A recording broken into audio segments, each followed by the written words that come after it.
আরসালা রাসূলাহু বিল হুদা ওয়া দীনিল হক, দ্বীনে হক এবং হিদায়াত দিয়ে পাঠিয়েছেন।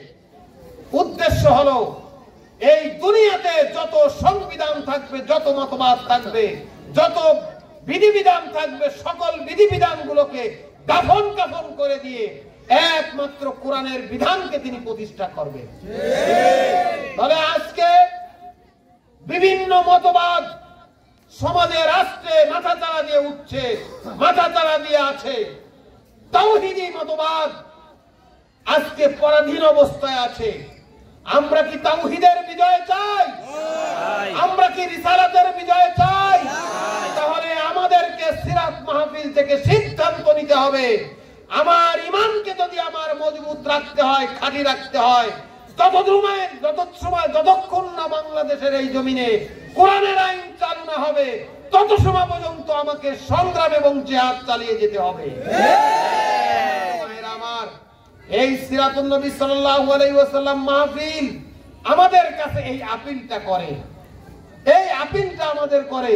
রাত্রিবেলা এই মাহফিলে এসে শুধুমাত্র জিলেবি খাওয়া অথবা শুধুমাত্র রাসূলকে মানতে হবে নফল হিসেবে, এই রকমের জন্য আমাদের আসার কোনো প্রয়োজন নাই। মূলত ইত্তেবায়ে রাসূল এর মর্যাদা হলো ফরজ। রাসূলের আসল আনুগত্যের মর্যাদা কি?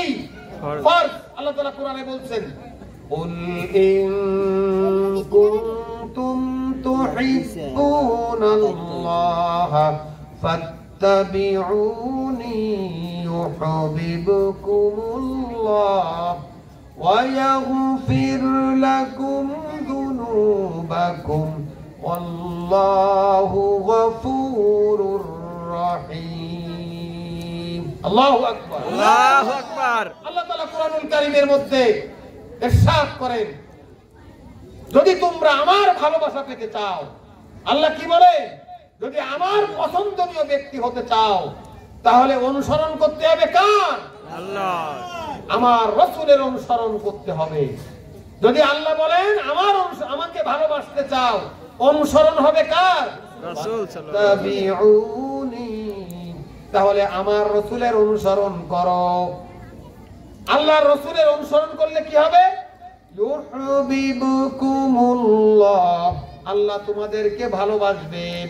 আল্লাহ তাআলা ভালোবাসুক, এটা আমরা সবাই চাই কিনা? চাই। আমাদের কর্মকাণ্ডকে আল্লাহ তাআলা পছন্দ করুক, এটা আমরা চাই কিনা? চাই। চাই যদি, তাহলে আমাদের অনুসরণ করতে হবে কার? আল্লাহ রাসূলের। কার অনুসরণ করতে হবে? আল্লাহ রাসূল। আল্লাহ রাসূলের। আল্লাহ রাসূলের অনুসরণ করলে আল্লাহ আমাদেরকে ভালোবাসবেন, আর কি করবেন? ওয়া ইয়াগফির লাকুম যুনুবাকুম, এবং আমাদের গুনাহ খাতা maaf করে দেবেন। আল্লাহ তাআলা যদি আমাকে আপনাকে পছন্দ করেন আর আমার আপনার গুনাহ খাতাগুলোকে maaf করে দেন, আমার আপনার কি চাওয়া পাওয়ার আর কিছু আছে? না। তাহলে এটাই তো আমরা চাই। দিনের বেলা আর রাতের বেলা যত ইবাদত বندگی আমরা করি, সকাল বলেন, বিকাল বলেন, সন্ধ্যা বলেন, সূর্য অস্তের সময়, যে সময় আমরা যত ইবাদত বندگی করি, সমস্ত ইবাদত বندگির উদ্দেশ্য হলো আল্লাহ তাআলা আমাকে পছন্দ করবে, আল্লাহ তাআলা আমাকে maaf করে দেবে, তাই কি না? তাই আল্লাহ তাআলা বলেন, যদি তোমরা আমার রাসূলের অনুসরণ করো, ইউহিব্বুকুমুল্লাহ, আল্লাহ তাআলা তোমাদেরকে পছন্দ করবেন, তোমাদেরকে ভালোবাসবেন।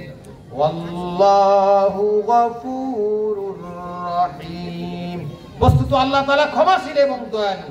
ক্ষমা এবং দয়া কার কাছে? আল্লাহ। আর কোন সত্তার কাছে ক্ষমা এবং দয়া নেই। সমস্ত দয়া এবং ক্ষমার আধার হচ্ছে কে? আল্লাহ তাআলা। সুতরাং আল্লাহর হুকুম মোতাবেক আমাদেরকে রাসূলের ইত্তেবা করতে হবে। যদি আমরা রাসূলের ইত্তেবা না করি, আল্লাহ কি বলেন? কুল আতিউল্লাহ ওয়ার রাসূল, হে রাসূল আপনি আবার বলে দিন, তোমরা আনুগত্য করো আল্লাহ এবং আল্লাহর রাসূলের। ফাইন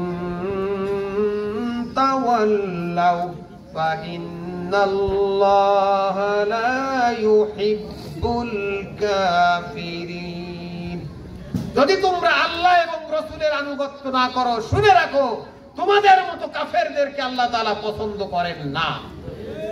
তাহলে ইতাআত রাসূল এবং ইতাআতুল্লাহ, আল্লাহ এবং রাসূলের আনুগত্যের বাইরে চলে গেলে আমরা প্রকারান্তরে কি হয়ে যাই? আমরা মূলত কাফের হয়ে যাই। আল্লাহ তাআলা বলেন, ফা ইন্নাল্লাহা লা ইউহিব্বুল কাফিরিন। এই সমস্ত কাফেরদেরকে আল্লাহ তাআলা ভালোবাসেন না। তাহলে আমরা আল্লাহ তাআলার ভালোবাসার পাত্র হতে চাই, তাহলে আনুগত্য করতে হবে কার? আল্লাহ। আল্লাহ তাআলা কোরআনুল কারীমের অন্য জায়গায় বলেন, লাকাদ কানা লাকুম ফি রাসূলিল্লাহি উসওয়াতুন হাসানাহ। তোমাদের জন্য রাসূলের জীবনীতে রয়েছে সর্বোত্তম আদর্শ। কার জীবনীতে সর্বোত্তম আদর্শ আছে?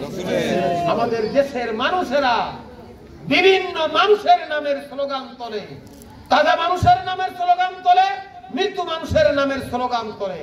কি বলে? আর কি বলে? অমুক ভাইয়ের লোকান্তরে, এক অমুকের লোকান্তরে লক্ষ অমুক ঘরে ঘরে, এই স্লোগান দেয়। আর কি স্লোগান দেয়? অমুক ভাই এগিয়ে চলো, আমরা আছি তোমার সাথে। আমরা আছি কার সাথে? তোমার সাথে। আর কি স্লোগান দেয়?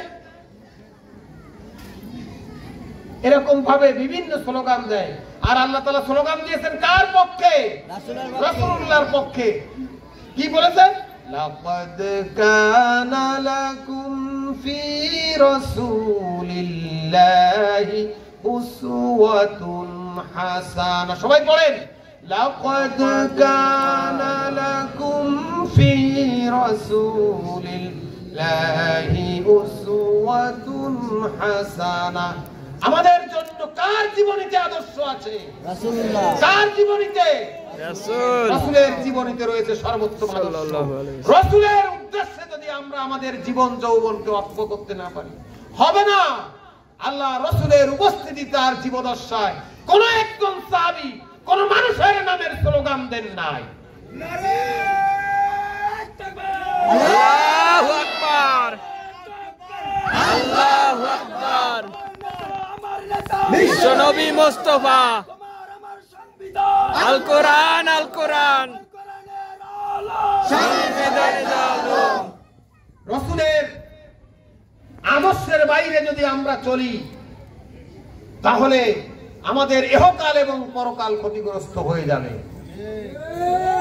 আমরা যখন মৃত্যুবরণ করি, মৃত্যুবরণ করার পরে ওই যে লাশটা কয়েকদিন আগে বলতো আমার নামের মিছিল করবা, আমাকে এগিয়ে দাও, অমুক ভাইয়ের চরিত্র ফুলের মতো পবিত্র, ওনার মৃত্যুর পরে কয়েকদিন পরে খাটলা সামনে এসে যায় মসজিদে, জানাজার নামাজে খাটলা হাজির হওয়ার পরে, কফিন এসে যাওয়ার পরে, লাশ এসে যাওয়ার পরে পরিবারের পক্ষ থেকে তখন বাধ্যতামূলক স্বীকার করানোর চেষ্টা করা হয় লোকটা কেমন ছিল।